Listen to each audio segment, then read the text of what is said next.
empezar otra vez. Bueno, mi querido Julio, después de este pequeño problema que tuvimos técnico, realmente ya eso es ajeno a nosotros dos. Me platicabas realmente lo que sucedía en ese bello país como es Italia, con esas grandes estructuras, con esas grandes calles, y bueno, estábamos hablando de la educación, pues, de mantener los pies sobre la tierra.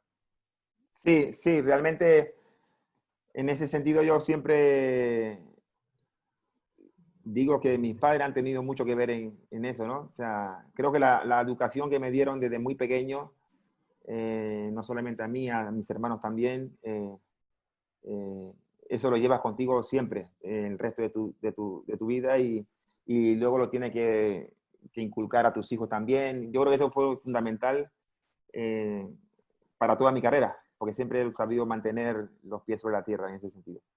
2 años en Italia donde anotaste goles importantes, realmente participar en una liga tan importante como la italiana, pues no cualquiera llega, ¿no? Te mantuviste dos años allá y bueno, tus grandes actuaciones ya llevabas 6 años de máximo nivel y tu nivel no bajaba, al contrario, cada vez subía más. Y te vas ahora sí que a un equipo de abolengo, un equipo ya de caché, un equipo ya de esos de finura, de buen fútbol, que los jugadores que llegan allá son ahora sí que vistos bajo la lupa. Y bueno, llegas al Paris Saint-Germain, allí en Francia, allí precisamente en París, y precisamente otras de esas grandes ciudades donde solo salir a la calle y ver otras veces, otras estructuras, otro tipo de vida, otro tipo de idioma, mi querido Julio. Otro tipo de idioma, otra cultura, totalmente diferente. Sí, la verdad que, bueno, en cuanto a estructura, pretensiones de un equipo a otro como el Cagliari y Paris Saint-Germain eran totalmente diferentes. Siempre el Paris Saint-Germain era apuntar siempre a lo más alto, ganar campeonatos y demás. Y eran retos cada vez mayores, ¿no? Cada vez más importantes. Y además, recuerdo que cuando yo voy allí, el Paris Saint-Germain me contrata, es para reemplazar a Georges Weah, ¿no? Que marchaba del Milan y no era nada fácil sustituirle. Y afortunadamente, bueno, ese primer año de los 2 años que estuve allí, ganamos la Recopa de Europa, aquella Recopa que hoy ya no se juega. Y, y bueno, más de lo mismo. Jugar con grandes jugadores también, llegar a un país, a una ciudad, sobre todo como París, que impresionante. Y seguía aprendiendo cosas, nuevas cosas, haciendo nuevos amigos, jugando en un fútbol totalmente diferente también al italiano, un fútbol mucho más rápido, más vistoso, mucho mejor técnicamente. Y bueno, seguía creciendo en esto del fútbol. 27 goles en 2 años que estuviste allá, Julio. Realmente una buena cota, ¿no? Yo tuve, sí, el primer año yo marco 17 goles en campeonato, más unos en Copa. Yo creo que yo marco más goles en cantidad. En cantidad marco más goles, porque se cuentan los goles también de campeonato, los goles de competiciones europeas. Y yo marco 30 y tantos goles en el Paris Saint-Germain, no sé cuántos, 32, 33 más o menos aproximadamente. ¿Cómo te trató la afición de Francia? Bien, bien, la verdad que bien.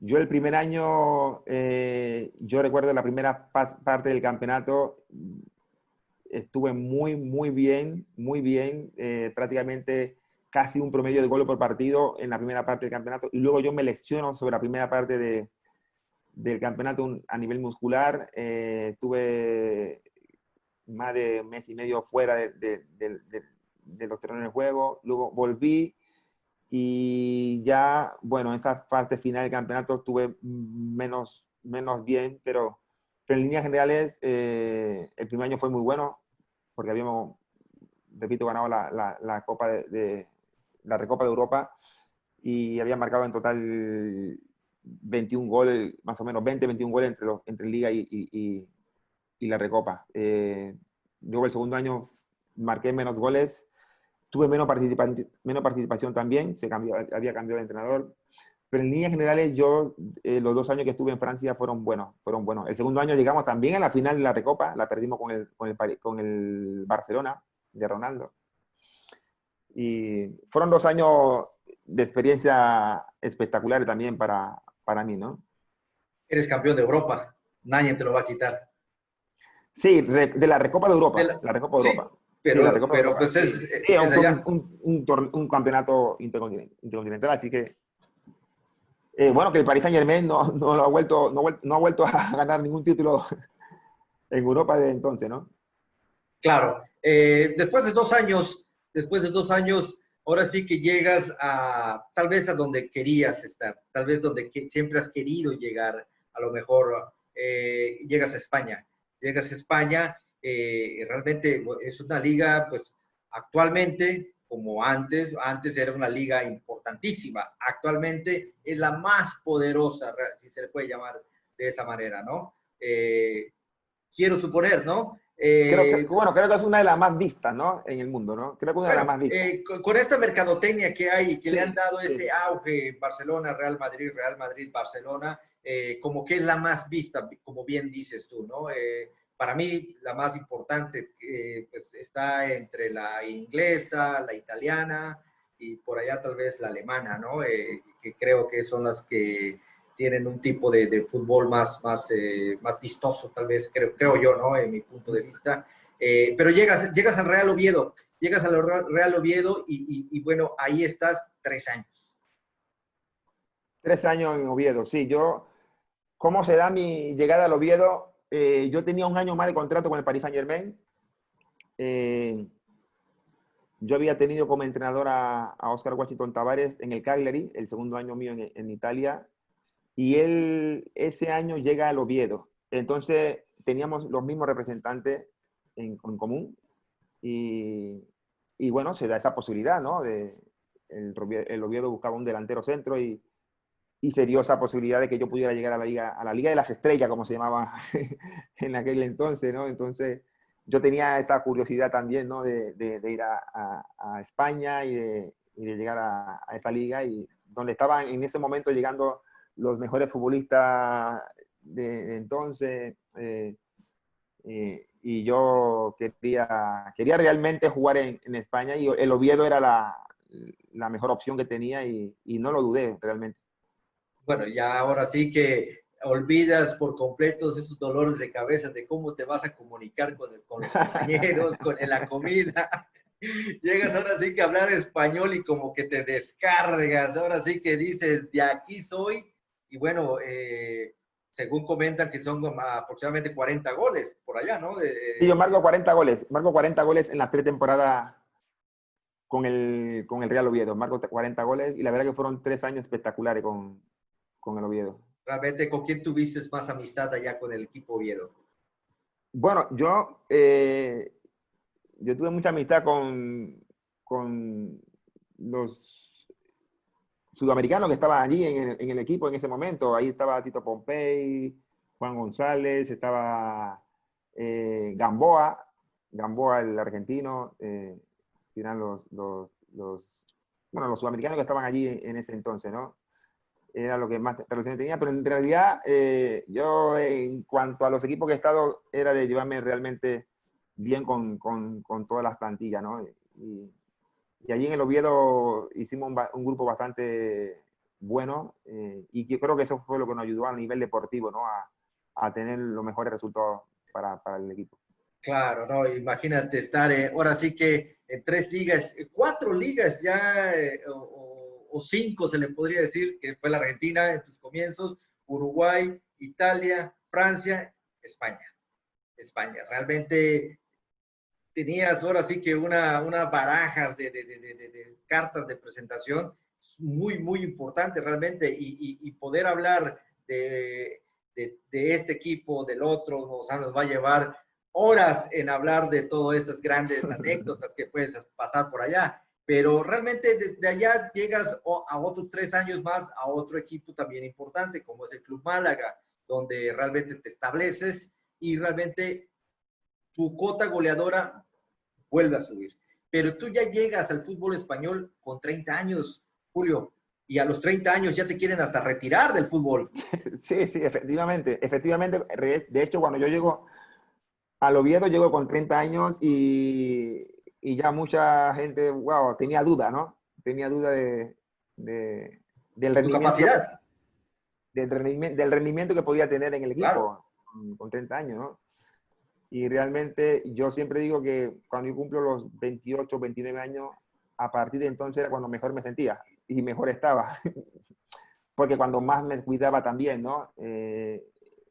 Más me cuidaba sobre todo en las vacaciones, era cuando mejor me cuidaba, me casi llevaba a rajatabla la, las vacaciones, siempre te mandan, cuando te vas después de una temporada, una serie de requisitos que tienes que cumplir durante tus vacaciones como jugador profesional, jugador de élite. Y yo, a los inicios de mi carrera profesional, no lo hacía, pero sí lo hacía ya en mi etapa final, ¿no? Y esas son las cosas que yo creo que me ayudaron a mí también a estar bien físicamente, a estar bien en ese sentido. Y yo cuando estaba en el Oviedo recuerdo que yo llegué y la gente no esperaba que tuviese un rendimiento como el que tuve después de estar 3 años allí. Y luego cuando llego al Málaga igual, ¿no? Llego con 33 años, wow. ¿Cómo vamos a contratar un delantero con 33 años? Cuando además había ido Cataña, ¿no? Que Cataña había marcado 24 goles en el torneo anterior al que yo llegué. Y el Málaga era el primer año, el segundo año de estar en primera división cuando yo llego. Y la verdad que en Málaga fueron 3 años también, y 3 años espectaculares, porque fuimos de menos a más, llegamos a clasificar al equipo para una competición europea que nunca había conseguido hasta entonces, y en esa misma competición europea llegar hasta cuartos de finales, o sea, fueron realmente 3 años muy buenos deportivamente hablando. No, por supuesto. Y después de esas grandes participaciones ya en Europa, a tus 33, 34 años, regresas ahora sí que a tu casa, ¿no? A los 36. A los 36, perdón. A los Sí, treinta yo y termino, seis. sí, porque yo llego con 33 años al Málaga y estoy 3 temporadas. Termino con 36 años. 30, imagínate, 36 años. Y todavía a los 36 años no te estuviste quieto todavía. Dijiste, bueno, regreso, me voy otra vez a mi casa, a la casa que te abrió las puertas, ahora sí que de alto nivel, que es el Nacional, donde el Club Nacional estás convertido en un ídolo, eres un ídolo allá en Uruguay, eres el ídolo de los uruguayos, el ídolo del Club Nacional. Te vas y juegas 14, 15 partidos por allá, tu cuota goleadora obviamente baja por las cuestiones de juego realmente, pero fueron 8 goles, si no me equivoco. 8 goles, sí, yo fui, ya el campeonato estaba iniciado. Yo cuando voy a Uruguay, yo voy a cumplir una promesa que yo hice. Yo era de prometer muy pocas cosas en mi carrera. Y yo cuando me fui en el 93, dije que iba a volver allí, a retirarme a nivel profesional con esa camiseta y prácticamente fui a cumplir ese sueño. De hecho, cuando yo voy a Uruguay prácticamente firmo un contrato en blanco y, y quería retirarme con la camiseta nacional de Montevideo y lo hice 10 años después, ¿no? Faltaban 2 meses aproximadamente para terminar el campeonato. Yo creo que entre campeonato y Copa Sudamericana que habíamos jugado ese año, jugué entre 15 partidos aproximadamente, 14, 15 partidos y marqué 8 goles, efectivamente. ¿Qué te faltó, mi querido Julio? ¿Qué te faltó del fútbol? Porque competiste en todas, en casi todas las competencias que hay por haber. Sí, sí. Yo tal vez jugar la Champions, que no jugué. De hecho, cuando yo estoy en el Paris Saint-Germain, habíamos clasificado para la Champions el año siguiente. Pero en ese entonces creo que no se llamaba Champions, o sí se Sí, llamaba sí, Champions. se llamaba la Champions. Y voy al Oviedo. O sea, no. Y después como futbolista y panameño, haber jugado un mundial tal vez, ¿no? Con la selección nacional. Pero sí era mucho más complejo para nosotros los panameños en aquel entonces, ¿no? De clasificar a una Copa Mundialista, pero tal vez como futbolista me faltó eso, ¿no? Pero de todas maneras yo creo que considero la carrera mía buena, teniendo en cuenta que yo llegaba siempre a los sitios viniendo de un país que no tenía tradición futbolística y que era muy complejo, muy difícil para un panameño realizar todo lo que pude realizar también. ¿Te sientes satisfecho realmente? Sí, sí, por supuesto, por supuesto. Volvería a repetir la carrera que hice porque creo que tiene mucho mérito venir de un país que sin tradición y llegar a todos los sitios donde estuve y marcar la cantidad de goles que marqué en todos estos años, ¿no? No, una gran cantidad de goles realmente. Y bueno, ¿cómo vamos a olvidar ese gol que le metiste al Valencia? Ya se te olvidó.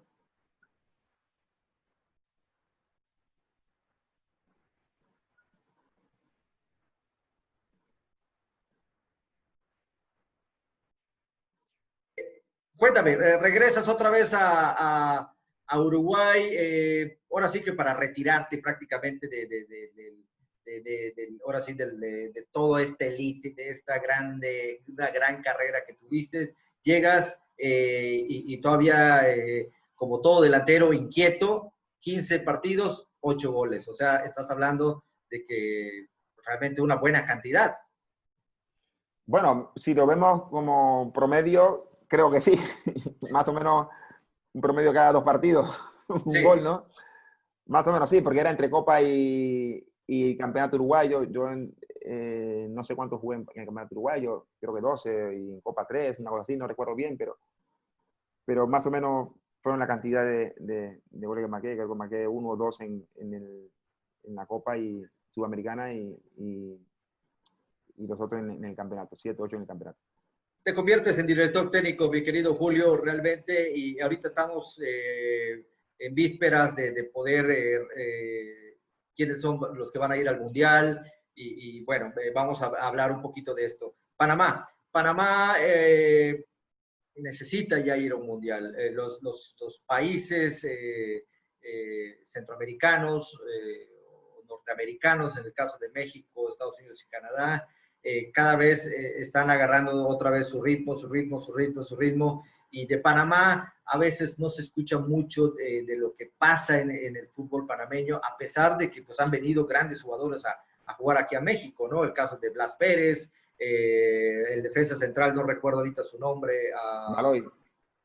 Felipe Baloy. Claro, realmente, y así como ellos, hay una gran cantidad de futbolistas. Obviamente, pues ya estamos retirados, ya se puede hablar un poquito más de lo que se vive en el fútbol de la CONCACAF, ¿no? Sabemos que es complicado, mucha corrupción, demasiada corrupción, y bueno, Panamá lo sufrió en la Copa de Oro, donde haciendo un papel bastante vistoso, realmente, ahora sí que muy bien jugado, intervino la CONCACAF, intervino la Comisión de Árbitros en ese duelo contra México. Pasaron cosas completamente rarísimas, donde aquí en México, obviamente, la prensa lo dijo abiertamente, que fue un robo y desafortunadamente está pasando. Y ante eso, pelearse con los dueños, pues está complicado, ¿no? Es difícil, es difícil. Panamá ha evolucionado en los últimos 10, 12 años.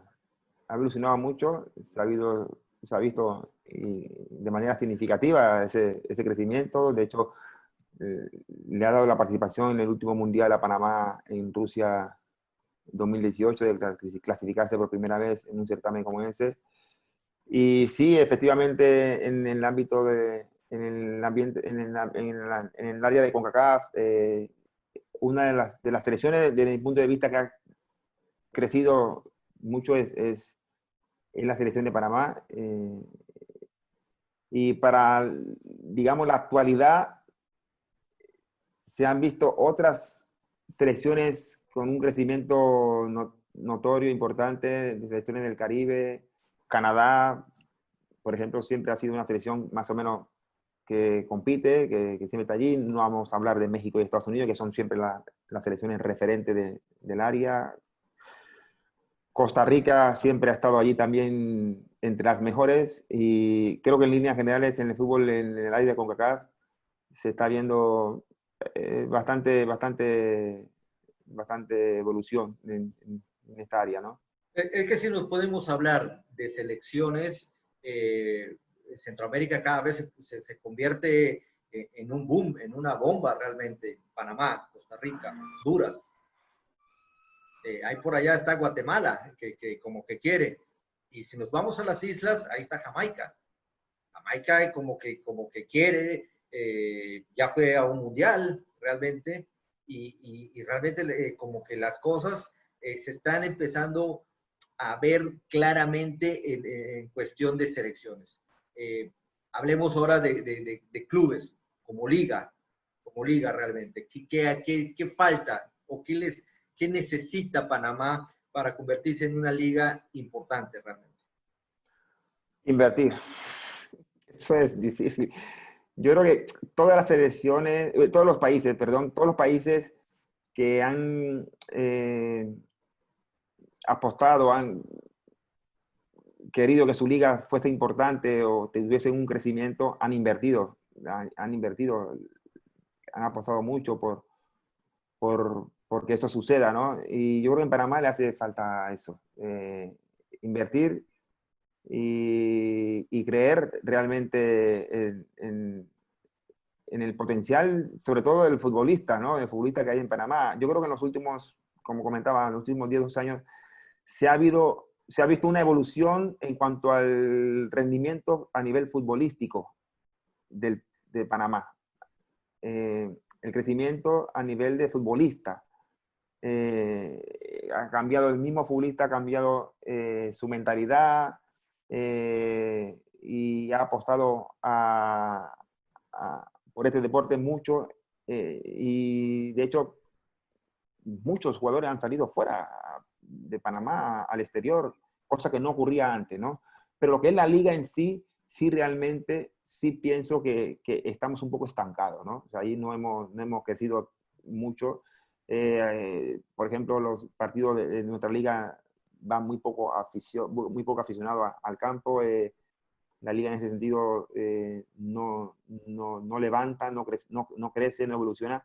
Y yo, desde mi punto de vista, por lo que yo puedo ver, observar y comparar con otras ligas, yo creo que lo que tenemos que hacer es apostar más e invertir más en este deporte.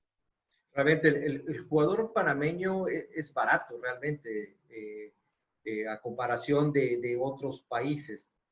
Barato, entre comillas, pero Sí, puliendo esa piedra, estás hablando de un diamante. sí, no es lo mismo un pasaporte panameño con un pasaporte argentino, brasileño, uruguayo, no es lo Bueno, mismo. ellos tienen O mexicano, por ejemplo, no es lo mismo. Bueno, lo que pasa es que el mexicano, ¿qué pasa con el mexicano? El mexicano es bueno en su liga. ¿Ves? Sea buena, sea mala o sea mediocre.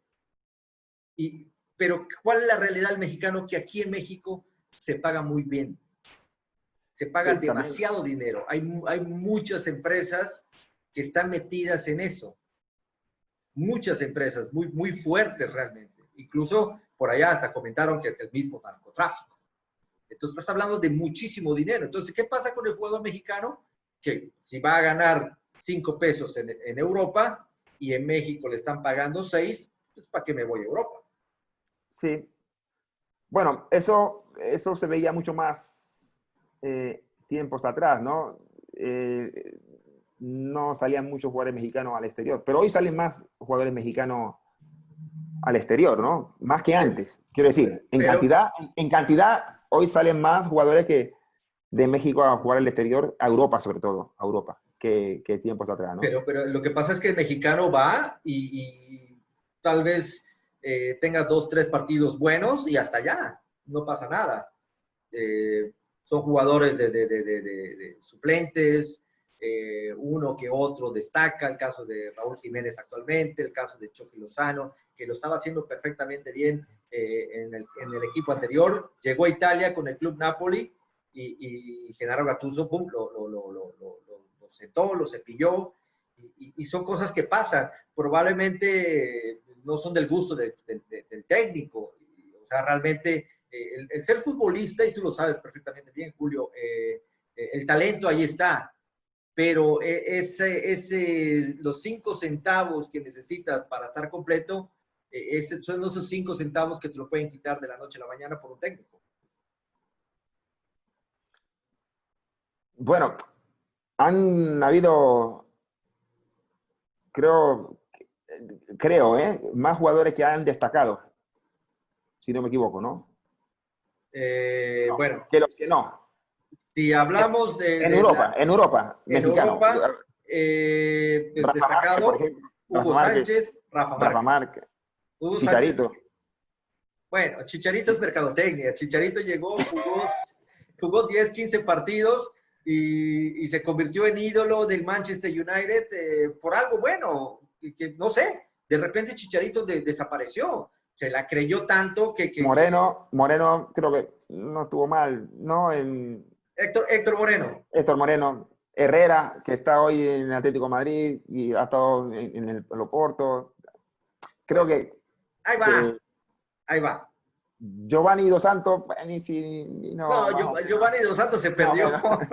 Se perdió.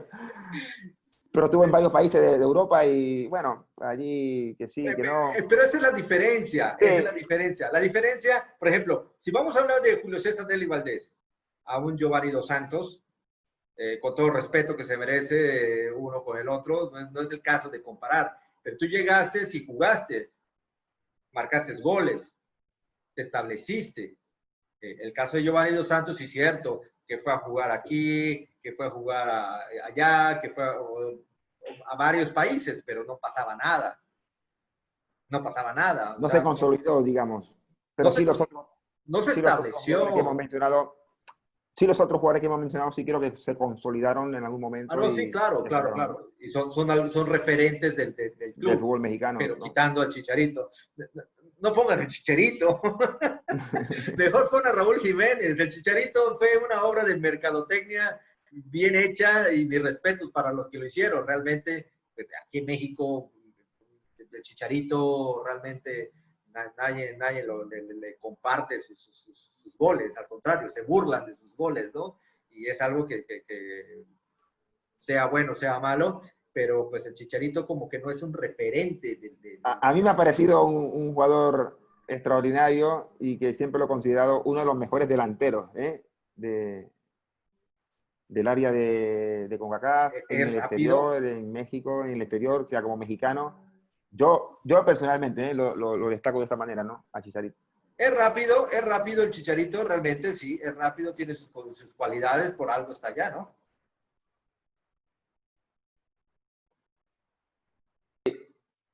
No nos dejan en paz este internet, mi querido Julio. No, el internet aquí está bien, ¿eh? Aquí, no sé, de repente como que se va, regresa y realmente el internet de acá... ¿Se fue otra vez? ¿Ya se fue? Me comentabas realmente el caso de Chicharito, es uno de los mejores delanteros para ti. Sí, que a mí me gusta. Me ha gustado siempre. Me ha gustado siempre. Yo cuando estaba como seleccionador de Panamá y yo recuerdo que enfrentábamos a México, yo soy de estudiar de manera muy detallada a los rivales y créeme que cuando yo estudié a México y analicé bien a la selección mexicana y me tocó analizar a nivel individual a Chicharito, dije, este es uno de los mejores delanteros que vamos a enfrentar, que hemos enfrentado y además yo siendo delantero toda la vida y lo veía de esa forma, ¿no? O sea, dentro del área es uno de los mejores, dentro del área es muy bueno, es muy bueno. No, bueno. No digo como delantero, lo estoy calificando como un delantero, ¿no? De área, claro. ¿No? Muy peligroso, es muy listo, es muy inteligente. Muy inteligente. Julio, 3 cupos al Mundial, un repechaje. Obviamente, ¿cuáles son tus equipos predilectos? ¿Cuáles son tus selecciones que van a estar en Qatar? Bueno, primero hay que pasar por esta serie de eliminatorias previo al entrar al octagonal final, ¿no? Donde ya están las 5 selecciones que ya tienen por mérito propio estar allí y esperar a las 3 otras selecciones que se le van a unir para jugar esa fase final. Panamá, si se mete en esa fase final, yo voy a considerar a Panamá candidata, junto con México, junto con Estados Unidos, y entre Honduras, Costa Rica, Jamaica y Panamá, está la tercera y la cuarta. Pero yo a Panamá la voy a meter. Si Panamá se mete en el octagonal, Panamá es una de las candidatas a pelear un puesto de clasificación. ¿Cuáles son las 3 selecciones que se van directos? México, Estados Unidos y esas 3 selecciones que te he comentado antes, estas 3, 4 selecciones van a pelear en la tercera y cuarta plaza. Panamá, Honduras, Costa Rica y Jamaica. O sea, tú ves entre esas 4 selecciones... La tercera y la cuarta plaza. La tercera y la cuarta. Realmente me encantaría muchísimo, no porque esté contigo ahorita hablando. Yo Canadá la veo en evolución, pero yo la veo... Canadá todavía le falta. Sí, Canadá tiene una selección joven, pero con jugadores jóvenes y algunos jugadores de experiencia, pero esos jugadores jóvenes están jugando a gran nivel. Hay 2, 3 de ellos en Europa a un grandísimo nivel, en el Bayern sobre todo. Pero yo considero que Canadá va a estar muy bien en el Mundial que van a organizar junto a Estados Unidos y México. La veo una selección que va a estar bien preparada, porque yo considero que van a mantener a su entrenador en este proceso amplio hasta entonces y van a ser una selección muy buena para ese Mundial. ¿Actualmente estás como entrenador de la Sub-23 o estás como con la mayor? No, yo ya estoy desvinculado con la federación. O sea, estás fuera. Después que empezó todo esto de la pandemia, eso ya estoy desvinculado. Estuve con la posibilidad de regresar a la selección mayor y bueno, han contratado a un entrenador extranjero. Y bueno, ¿qué viene para Julio César Dely Valdés? Bueno, ahora mismo estoy, primero que nada, cuidándome de esta pandemia y bueno, estoy en casa y estoy manejando la posibilidad de ir a dirigir fuera de Panamá. ¿Te gustaría venir a México a dirigir? Yo estoy abierto a cualquier opción que siempre y cuando sea un proyecto atractivo, bueno, con gusto, claro. ¿Sí? ¿Sigues el fútbol mexicano, Julio? Bueno, acaba de reiniciarse otra vez el fútbol mexicano. Yo más o menos donde hay panameños jugando, a mí me gusta, siempre soy curioso, ¿no? Y allí, por ejemplo, que le acaba de contratar el Pachuca a Roberto News, que está ahí en México y bueno, ahora que se reinició el campeonato y eso, más o menos, ahora tenemos más tiempo para ver, y sobre todo en casa, ¿no? Hay más tiempo para ver distintas ligas. Estoy mirando un poco la liga uruguaya, que acaba de empezar otra vez también este fin de semana. México también. Estados Unidos, que con este reinicio también, y las distintas ligas europeas también, que estoy mirando un poco todos los países, incluido México. ¿Dónde te gustaría realmente dirigir? Que digas, yo quiero probar suerte allá. Realmente no tengo una preferencia en particular, pero siempre uno se relaciona a lo mejor con los países donde ha estado, en los equipos donde incluso ha estado también. Bueno, fuiste parte del cuerpo técnico en el Málaga. Sí, yo estuve en la temporada 2008, 2009, 2010 en primera división como segundo entrenador y después en los últimos años estuve trabajando también en el equipo filial del Málaga también y nada, sí he estado relacionado como entrenador en la Liga Española también. Y bueno, ya por último, mi querido Julio, ¿cómo es Julio César Dely Valdés después de esta carrera exitosa? ¿Cómo eres como persona, como como padre de familia, si estás casado, ¿cómo cómo te cataloga el aficionado cuando te ve en la calle? Un buen ser humano. Creo que lo he comentado antes. No sé si en una de las veces que se cortó la transmisión. Yo soy casado, tengo 3 hijos. Yo realmente, de la parte post